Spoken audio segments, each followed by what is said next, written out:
Some people suffer an extreme allergic reaction to certain foods such as nuts and cow's milk, or to stings and bites. This is called anaphylaxis and is treated with adrenaline. Adrenaline is a medicine which reduces swelling, opens up the airways and increases blood pressure. Everyone who has had or is at risk of suffering from anaphylaxis will be prescribed an adrenaline auto-injector, and this video will show you how to use one. The most commonly prescribed adrenaline auto-injector is called an EpiPen.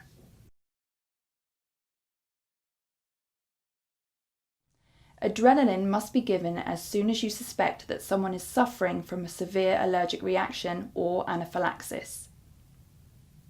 The signs you may see include difficulty talking, swallowing and breathing, swelling of the lips, tongue and throat, as well as dizziness, sweating and becoming pale.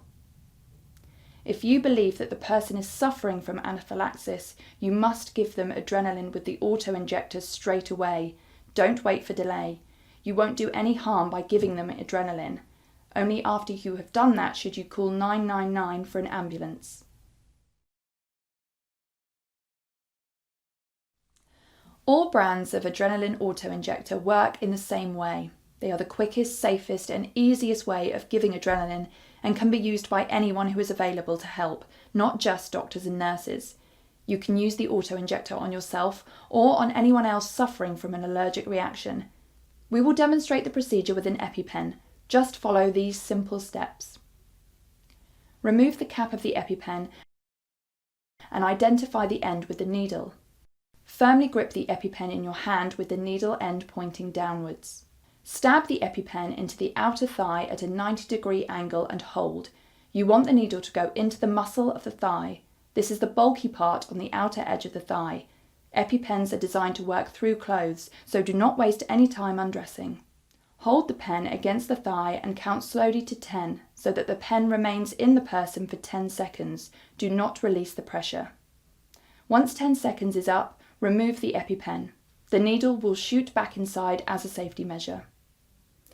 Massage the area where the adrenaline was injected for 10 seconds.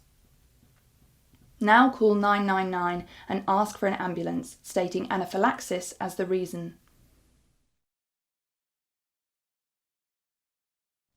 An adrenaline auto-injector works best if it is given as soon as you suspect that you are having an allergic reaction. For this reason, your auto-injector must be available at all times. When at home, make sure your family, partner or housemates know where your adrenaline pen is. If you live in a big house, it might be worth having one upstairs and one downstairs. Always take your auto-injector with you when you go out. Keep it in a bag by your side or in a pocket in your jacket. Schools will have a policy relating to anaphylaxis and adrenaline pens, and you should speak to the school nurse to ensure the right people know where to find your pen and how to use it. Always take your auto-injector on holiday, to celebrations and to evenings out, as it is at these times that you are more likely to develop a reaction because it can be difficult to control what allergens you are coming into contact with. Lastly, all adrenaline auto-injectors have an expiry date. Make sure that you check the date on your auto-injector and order a new prescription from your GP before it expires. Please speak to your GP or allergy consultant if you have any questions.